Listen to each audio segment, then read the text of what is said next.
কারাগারের অন্ধকার তার ভীষণ চেনা, সেখানে থেকেই মুক্ত জীবন, সেখান থেকে আলোয় ফেরা জীবন নাইজেল আকারার। তার এখন লক্ষ্য সেই আলো সবার মধ্যে ছড়িয়ে দেয়া।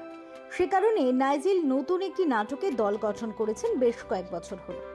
নাটকের দলের নাম কোলাহল।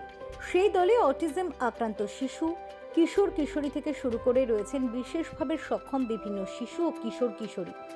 এছাড়াও রয়েছেন অ্যাসিড আক্রান্তেরা। তারাই হাতে হাত মিলিয়ে গড়ে তুলেছেন এই দল। এই দলের কলাকুশলীরা এর আগেও মঞ্চে অনুষ্ঠান করে দর্শকদের মন জয় করেছেন। আর এবার নিজের এই দল নিয়ে নতুন গল্প বলছেন নাইজেল। গল্পের নাম কালা জাদু। এই গল্পের গল্প, চিত্রনাট্য থেকে শুরু করে পরিচালনা সব দায়িত্বই একার কাঁধে তুলে নিয়েছেন নাইজেল আকারা। বুধবার থেকে শুরু হলো তারই রিহার্সাল। নাটকের মুখ্য চরিত্রে অভিনয় করছেন শরণ্যা বসু। রাজস্থানে একটি পেশা রয়েছে, যে পেশার নাম রুদালি। বর্তমানে রুদালি পেশা প্রায় লুপ্তপ্রায়। এখন আর প্রিয়জনের বিয়োগে রুদালি ভাড়া করে নিয়ে যাওয়ার প্রচলন নেই। সেই রুদালিদের জীবনকেই তুলে ধরেছে এই নাটক কালা জাদু। নাইজেল বলছে, দীর্ঘদিন ধরেই আমার ইচ্ছে ছিল একটা নারী কেন্দ্রিক গল্প নিয়ে কাজ করব। এই কাজটায় যে মূল ইউএসপি সেটা হলো এই গল্পে মহিলারা নিজেরাই নিজেদের রক্ষা করার দায়িত্ব নিচ্ছেন। নমস্কার, আমি নাইজেল আকারা। আর আজকে আমাদের 9th প্রোডাকশন, কোলাহল থিয়েটার ওয়ার্কশপের 9th প্রোডাকশন কালা জাদুর ফাইনাল স্টেজ টেকনিক্যাল রিহার্সাল হচ্ছে। এই নাটকে আমাদের কিছু স্পেশাল আর্টিস্ট আছে, কিছু অ্যাসিড অ্যাটাক সার্ভাইভার আছে এবং কিছু অটিস্টিক এবং ইন্টেলেকচুয়ালি ডিসেবল ছেলেমেয়েরা আছে। আমরা এই প্রজেক্টটা অনেকদিন ধরেই ভাবছিলাম। দিস প্রজেক্ট এটা একটু রাজস্থান বেসড একটা স্টোরি নিয়ে কাজ করছি, যেখানে উঁচু জাত, নিচু জাত এবং চাইল্ড ম্যারেজ এইসব ইস্যুস সবসময় আছে। রাজস্থানে একটা এমন দল যাদের কাজ হচ্ছে তারা রুদালি, এবং তারা বিভিন্ন মৃত্যু বাড়িতে গিয়ে তারা কাঁদে এবং সেটাই তাদের প্রফেশন। আর তারা বেসিক্যালি নিচু জাতের এবং বিধবা। তো তারা ওই ট্র্যাডিশনাল নর্মসগুলো ভেঙে নিজেদের অধিকার ছিনিয়ে নেওয়ার জন্য লড়ে এবং প্রতিবাদ করে, সেটা নিয়ে গল্পটা। এই কাজটা চুপচাপ চালিয়ে পরে খুবই চ্যালেঞ্জিং, কারণ আমি কোনোদিন ভাবিনি যে দুটো গ্রুপ নিয়ে একসঙ্গে কাজ করতে পারবো।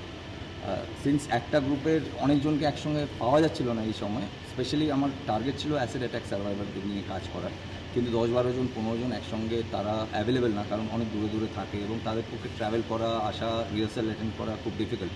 সো 3 জন অ্যাসিড সার্ভাইভার এখানে আছে, যারা এই রুদালিদের মধ্যেই বিভিন্ন রকম ক্যারেক্টার করছে। পার্বতী করছে, একজন ভবানী বলে একটা ক্যারেক্টার করছে। So it is soul quenching to work with them, কারণ এদের সঙ্গে যখন তুমি কাজ করবে, এরা এত ভালো রিসিভার যে যাই তুমি ওদের দেবে না, যাই শেখাবে, যাই যতটাই টাইম ওদের কাছে চাইবে সেটা তুমি পাবে, এবং ডেডিকেটলি কাজ করে এরা যখন স্টেজে দাঁড়িয়ে একটা কাজ করে এবং তাদেরকে লোকেরা ভালো বলে এবং তারা স্বীকৃতি পায়, সেটা তাদের কাছে অনেক বড় প্রাপ্তি। অ্যান্ড প্রফেশনালি অলসো ওরা এই কাজটা করছে, কারণ এটা করে ওদের একটা রেমুনারেশন ওরা পাবে। এবং তাদের বক্তব্য হচ্ছে, আমাদের অনেক রকম ডিসেবিলিটি থাকতে পারে, আমাদের অনেক রকম প্রবলেম থাকতে পারে, কিন্তু আমাদের মধ্যে অনেক ট্যালেন্ট আছে, আমরা অনেক কিছু পারি, কিন্তু ওই সুযোগটা আমাদের হয়ে ওঠে না। তো এই প্ল্যাটফর্মটা ওদের জন্য, এবং এখানে ওরা কাজ করে খুব খুশি, আর আমিও ওদের সঙ্গে কাজ করে খুবই খুশি। আমার নাম কাকুলি দাস। তো আমাদের অপরাজিতা দি ম্যাম আছে, যে ওই ম্যাম আমাদের যেখানে প্রোগ্রাম হয় আমাদেরকে বলে। তো এখানে একটা প্রোগ্রাম আছে, আমাদেরকে ফোন করে, বলছে একটা প্রোগ্রাম আছে করবি। তো আমরা বললাম যে হ্যাঁ। তো আমাদের বিয়ালাতে এই স্যারের কাছে আমাদের ট্রেনিংয়ের জন্য বলে। তো আমরা অনেক দিন থেকেই এখানে ট্রেনিং দিচ্ছি এই প্রোগ্রামটা করার জন্য। তো আজকের সেই প্ল্যাটফর্মটা পেয়েছি স্যারের কাছ থেকে অনেক ভালোবাসাও পেয়েছি। তো আরও প্রোগ্রাম এরকম করেছি, কিন্তু এরকম বড় প্রোগ্রাম তো আমরা কোনো সময় এত বড় নাটক করিনি। তো আমাদের করে খুব ভালো লাগছে। আমার নাম কল্পনা দাস, আমি এসছি দেগঙ্গা থানার অন্তর্গত।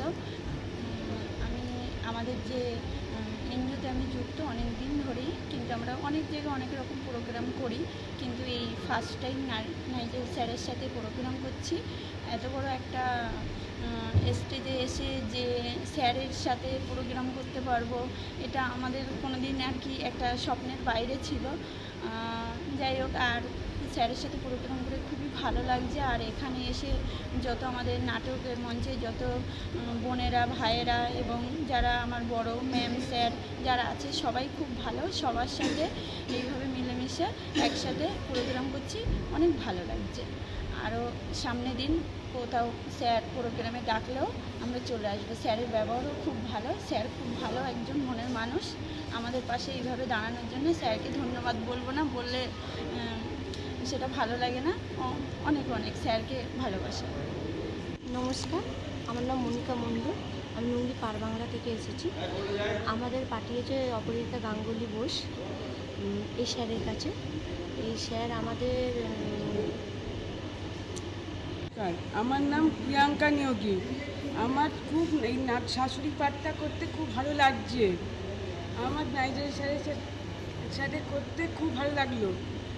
আগেরটা করেছি চুপচাপ চাললি, এবারটা দ্বিতীয়টা করেছি ওরূপ মানুষ।